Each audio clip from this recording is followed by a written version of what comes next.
Au refuge de la Caillotte, tous les oiseaux sont les bienvenus. Ils peuvent y trouver le gîte et le couvert tout au long de l'année.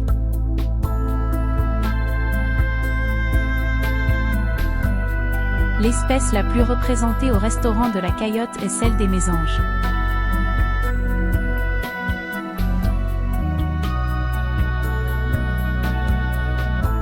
En nombre, les mésanges bleus arrivent largement en tête.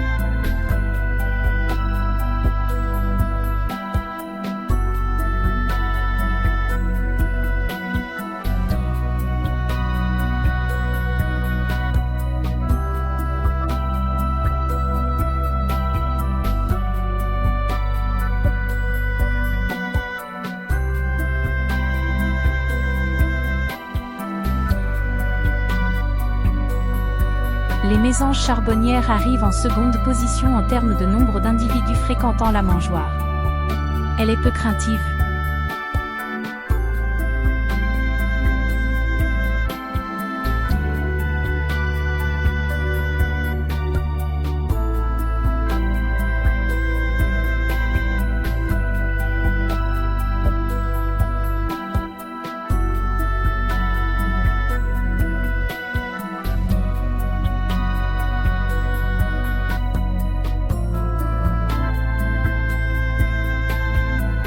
La mésange huppée, moins sociable que ses cousines, vient rarement aux mangeoires. Elle vit dans les forêts de conifères et cherche souvent sa nourriture à terre ou dans les branches basses. Quant à la mésange nonnette, elle est tellement vive et craintive, que je ne suis pas parvenue à la filmer pour l'instant.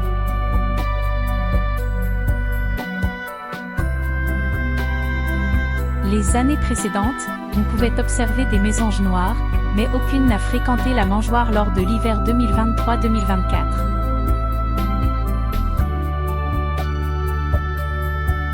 Quand il neige, ou que le sol est gelé, c'est encore plus compliqué pour les oiseaux de trouver de la nourriture. Dans ces périodes, la cantine de la Caillotte ne désemplit pas.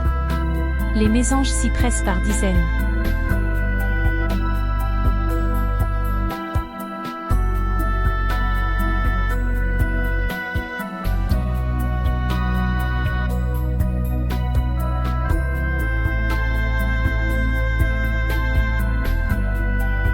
Le tarin des aulnes. Lorsqu'il ne voltige pas de mangeoire en mangeoire, les tarins des aulnes s'attaquent aux graines de bouleaux, conifères et bien sûr d'aulnes. Si le déplacement en bande l'hiver facilite la détection de nourriture, cela peut aussi tourner vinaigre lorsque les ressources sont limitées.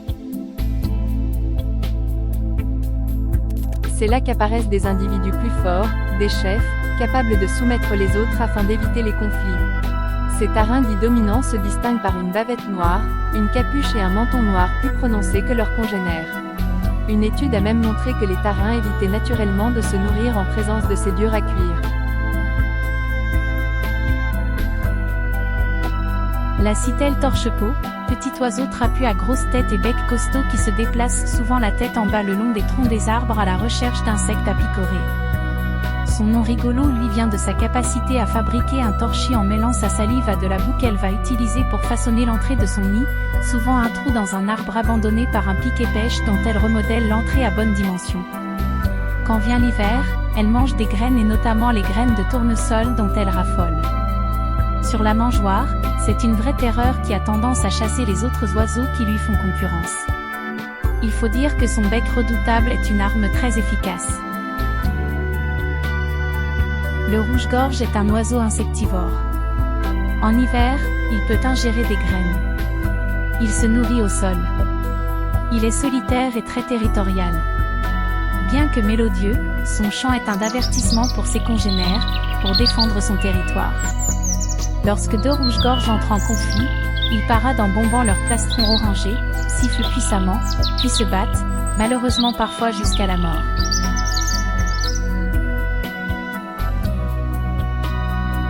Le pinson du Nord est un passereau originaire des forêts boréales de l'Europe et de l'Asie septentrionale en automne.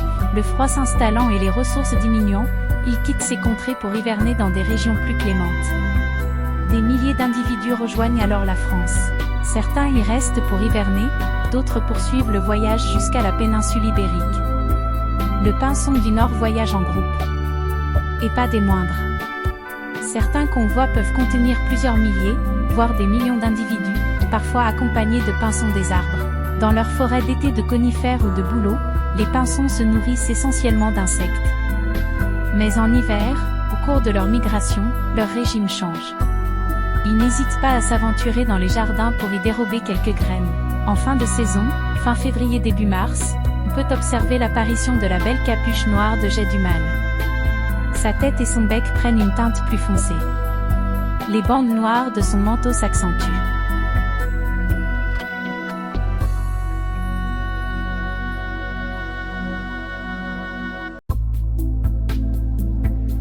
Pinson des arbres, il est à la fois insectivore, granivore et frugivore. Il s'approche facilement de la mangeoire et un des fidèles clients du restaurant de la Caillotte.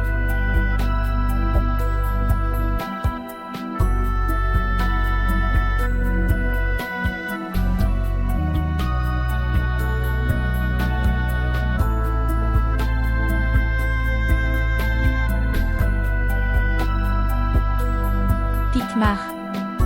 L'hiver, les pique-mares, mais aussi leurs cousins les piques épêches adorent venir voler les graines aux passereaux sur la mangeoire du refuge de la Caillotte. On le distingue aisément de son cousin, le pique épêche, grâce à ma calotte rouge à l'âge adulte et à la moustache noire n'atteignant pas la base du bec. L'observation est délicate car il est très farouche et au moindre mouvement, il s'envole immédiatement.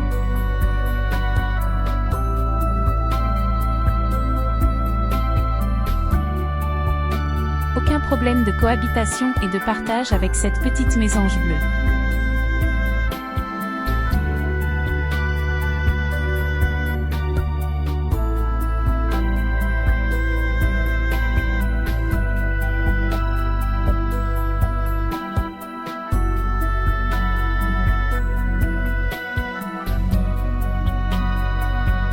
Le pique-et-pêche est réglé comme une horloge. Il vient manger tous les jours à la même heure. Plusieurs fois par jour. De par sa taille, il s'impose sur la mangeoire.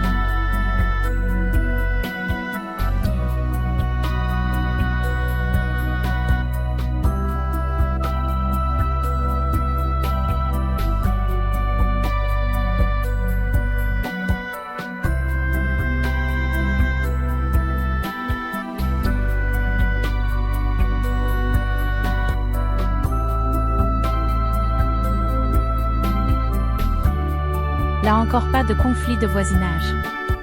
L'entente est parfaite quand il y a de la nourriture pour tout le monde.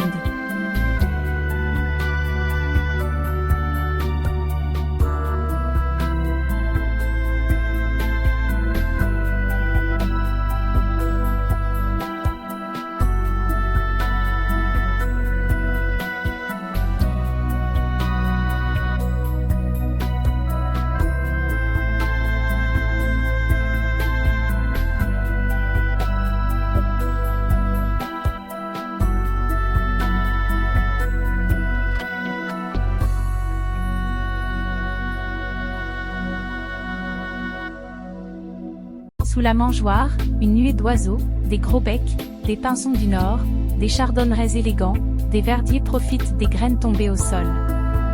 Rien ne se perd.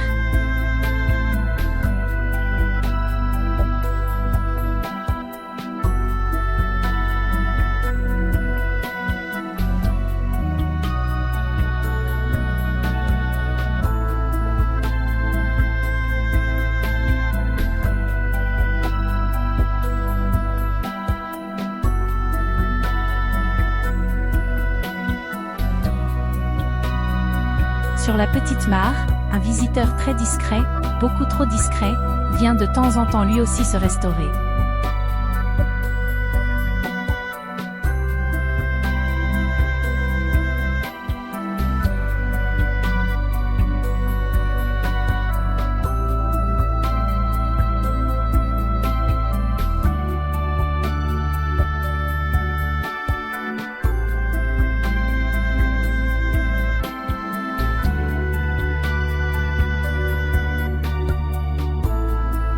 Gros bec casse-noyau. Comme l'indique son nom, le gros bec casse-noyau se distingue des autres oiseaux par son bec particulièrement massif. Il possède également une zone blanchâtre dans l'aile. Le plumage de la femelle est plus terne que celui du mâle, et le contour noir de son bec est plus léger. Son bec puissant lui permet de briser des graines protégées par une enveloppe très dure, comme des noyaux de cerises, des glands, du tournesol. Au printemps, il se régale de jeunes pousses et de bourgeons. Le gros bec aime les forêts de feuillus même s'il fréquente aussi nos jardins. Il se pose généralement en haut des grands arbres et fuit les espaces découverts, ce qui le rend difficile à observer. Il ne dédaigne cependant pas les postes de nourrissage hivernal et les graines de tournesol qu'il y trouve. Le gros bec casse-noyau fréquente rarement les mangeoires. Il y vient lors des grands froids. Cet élégant oiseau arbore un masque facial rouge, blanc et noir absolument typique. Il présente également une bande jaune bien visible sur l'aile. Le chardonneret élégant est l'un des oiseaux d'Europe le plus bigarré.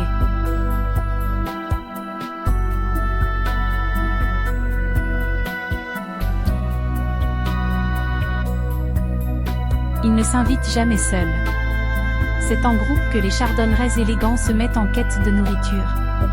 Ce sont de vrais granivores qui apprécient les graines restées sur les plantes mortes.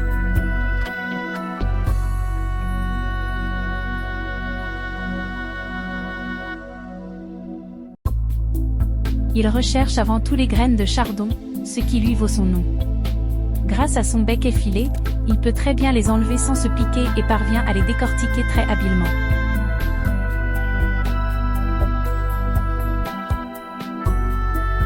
Avec ses couleurs chatoyantes et son chant mélodieux, il attire les convoitises. Dans certains pays, il est bon ton d'avoir un chardonneret élégant, enfermé dans une cage, on profite de sa beauté et de son chant.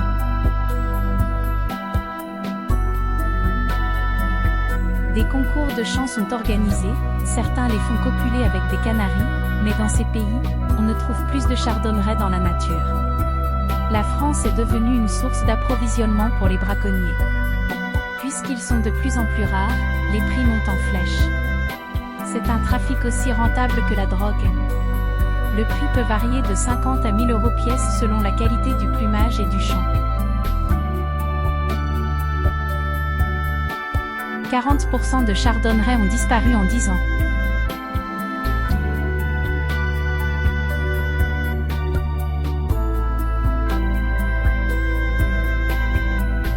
Le verdier d'Europe. Le verdier d'Europe est un passereau trapu au plumage verdâtre teinté de jaune vif sur les ailes et la queue. Son bec conique indique un régime presque exclusivement granivore. Le verdier d'Europe ne craint pas l'homme et il n'hésite pas à vivre à sa proximité.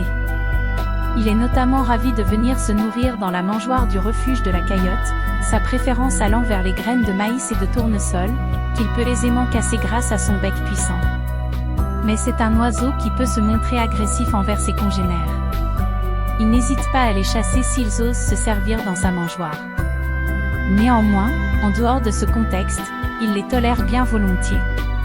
Autrefois très commune, l'espèce connaît un fort déclin en France où elle a perdu plus de la moitié de ses effectifs depuis 2001. Cet effondrement est lié à l'intensification des pratiques agricoles.